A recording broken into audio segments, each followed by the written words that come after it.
सो hey guys, कैसे हैं आप लोग। आई होप आप सभी अच्छे ही होंगे। तो आज के इस वीडियो में आपको बताएंगे जो आरआरबी ग्रुप डी का एग्ज़ाम होने वाले हैं 17 अगस्त से, उसको देखते हुए हम जो पिछले वर्ष में आरआरबी ग्रुप डी का जो एग्ज़ाम हुआ था उसमें जो रिपीट होने वाले सवाल थे साइंस के, उन सभी से हम 25 क्वेश्चन लेके आए हैं। आज से हम 25 क्वेश्चन का सेट कराएंगे साइंस से, जो कि बहुत बार रिपीट हुए हैं ग्रुप डी के एग्ज़ाम में, जो आप लोग के लिए बहुत ही इंपॉर्टेंट होंगे, है ना। तो चलिए शुरू करते हैं। पहला क्वेश्चन है, हम बता दें, वन लाइनर क्वेश्चन है ना, कि एकमात्र धातु जो तरल अवस्था में पाया जाता है, तो वो हो जाएगा पारा। पारा एकमात्र धातु है जो तरल अवस्था में पाया जाता है, आप इसे याद रखिएगा।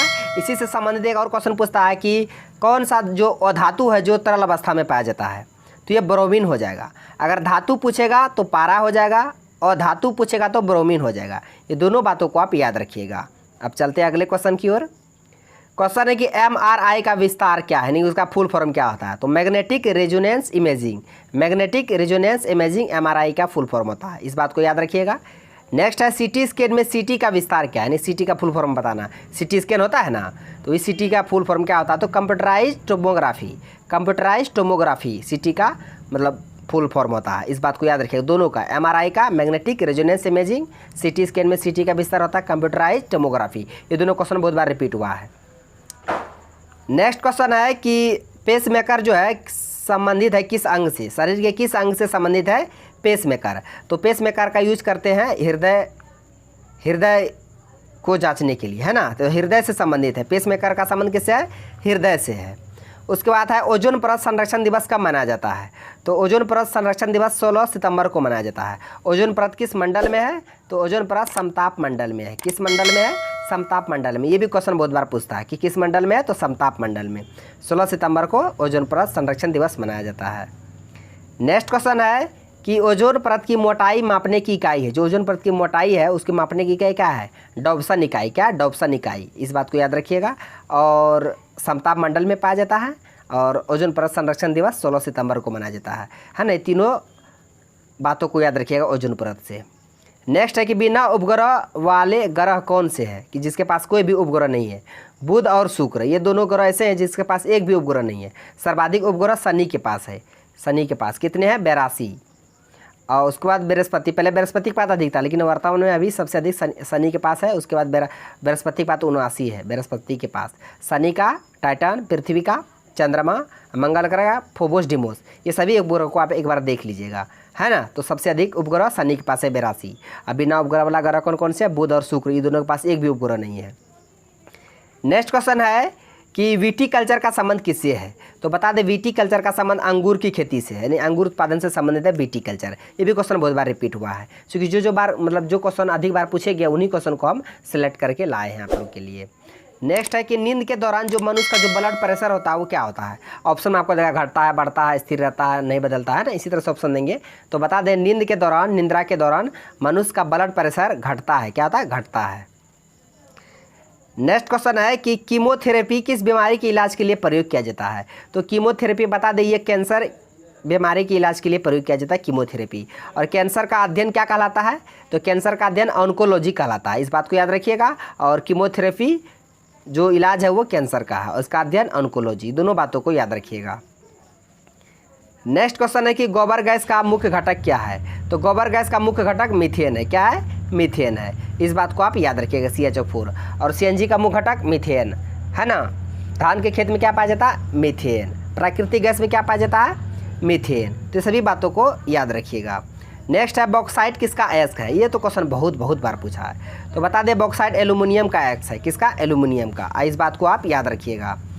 नेक्स्ट है कि गैस की ज्वाला का सबसे गर्म भाग जाना जाता है। जो गैस होता है उसको हीट बढ़ा दीजिएगा, और देखिएगा जो सबसे ऊपर जो गैस का भाग होगा ना, सबसे ऊपर देखिएगा वो नीला नीला कलर का दिखेगा आपको, तो वही सबसे अधिक मतलब गर्म भाग होता है ना, नीला वाला क्षेत्र, इस बात को याद रखिएगा। उसके बाद क्वेश्चन है कि प्रकाश जो वर्ष है किसकी इकाई है। तो बहुत आदमी समझता है यहाँ वर्ष लगा है तो समय होगा, नहीं, कन्फ्यूज आप मत होइएगा। प्रकाश वर्ष ये दूरी का इकाई, किसका, दूरी का, डिस्टेंस का। आप इस बात को याद रखिएगा कि प्रकाश वर्ष किसकी इकाई है, तो दूरी का है, न कि समय का। और गैस की ज्वाला का सबसे गर्म भाग नीला वाला क्षेत्र होता है, जो सबसे ऊपर रहता है। नेक्स्ट क्वेश्चन है कि प्रतिरोध का मापने की इकाई। तो प्रतिरोध की मापने की इकाई क्या है? ओम। वहीं अगर पूछता प्रतिरोधकता का, तो प्रतिरोधकता का होता है ओम मीटर। दोनों बातों को याद रखिएगा, प्रतिरोध का ओम और प्रतिरोधकता का ओम मीटर। उसके बाद क्वेश्चन है कि डिग्री सेल्सियस में मनुष्य शरीर का तापमान कितना होता है?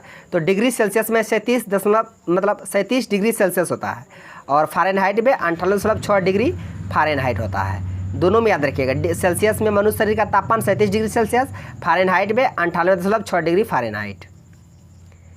नेक्स्ट है कि हिस्टोलॉजी में किसका अध्ययन किया जाता है? तो हिस्टोलॉजी में उत्तकों का अध्ययन किया जाता है। किसका? उत्तकों का। इस बात को याद रखिएगा। और साइटोलॉजी में कोशिका का।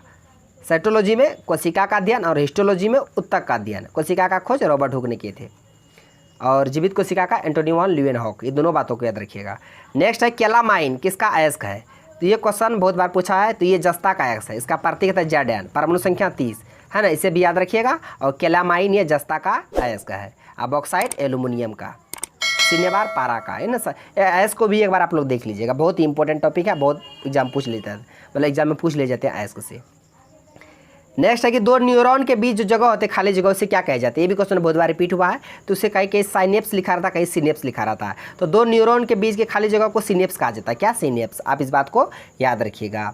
उसके बाद क्वेश्चन है 22 नंबर कि मछलियाँ जो शोषण करती है शरीर के किस अंग के द्वारा? तो मछलियाँ गलफड़ के द्वारा शोषण करती है, और मानव फेफड़ा के द्वारा। दोनों को याद रखिएगा। मछलियाँ किससे शोषण करती है? गलफड़ के द्वारा। नेक्स्ट क्वेश्चन है 23 नंबर कि गुब्बारों को उड़ाने के लिए काम में लाए जाने वाली गैस कौन सी है? तो गुब्बारों को उड़ाने के लिए जो प्रयोग किया जाता है गैस, वो हीलियम। हल्की गैस है, इसलिए गुब्बारों उड़ाने में इसका प्रयोग किया जाता है। किसका? हीलियम का। और जो गोताखोर होते हैं पानी के अंदर जाते हैं, वो ऑक्सीजन के साथ साथ हीलियम गैस भी उसमें मिला रहता है ना। उस बात को भी आप याद रखिएगा। नेक्स्ट है कि कौन सा विटामिन जल में घुलनशील है? तो बता दें विटामिन बी और सी। विटामिन बी और सी ये दोनों जल में घुलनशील है ना। बी की कमी से बेरी, सी की कमी से स्कर्बी।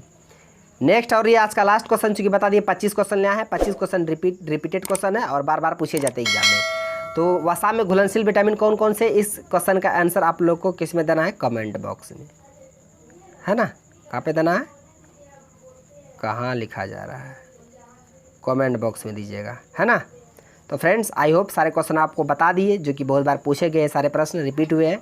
तो फ्रेंड्स, वीडियो आपको कैसी लगी? यदि वीडियो आपको अच्छी लगी तो मेरा वीडियो को लाइक कीजिए, तथा मेरा यूट्यूब चैनल करेजी जैसा अड्डा को सब्सक्राइब करें और बेल आइकन को भी हिट कर दीजिए, ताकि हर एक लेटेस्ट वीडियो का नोटिफिकेशन तुरंत आप तक पहुंच जाए। Thanks for watching video. धन्यवाद। मिलते हैं अब नेक्स्ट वीडियो में नेक्स्ट सेट के साथ।